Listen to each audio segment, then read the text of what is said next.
সেইদিনাখন আকাশখন বৰ ধুনীয়া আছিল। আকাশখনৰ তৰাবোৰো বৰ ধুনীয়াকৈ উজ্বলি উঠিছিল।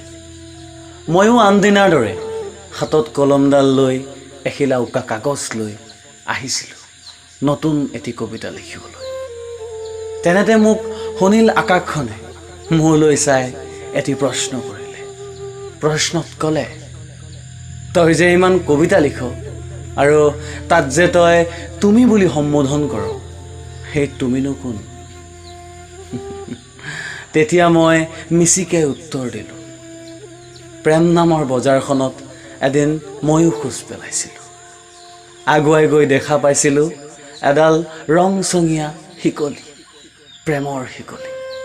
বাহ, কি যে মনোমোহা, কি যে ধুনীয়া আছিল। শিকলিডালৰ মূল্য দিছিলোঁ। বহু যুগ ধৰি হৃদয়ৰ কোণত সাঁচি ৰখা একাজলি মৰমৰ মূল্য দিছিলোঁ। কিন্তু নহ'ল, সেই মূল্যৰে সন্তুষ্ট নহ'ল সেই শিকলিডালৰ গৰাকী।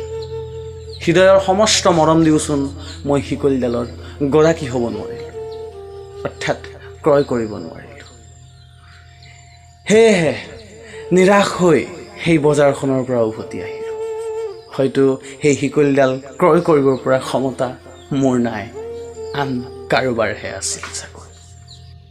এতিয়া মাথো মনত ৰৈ গ'ল সেই বজাৰখন আৰু সেই শিকলিডালৰ প্ৰতিচ্ছবি, যিডাল শিকলিক নেকি তুমি বুলি সম্বোধন কৰিছিলোঁ।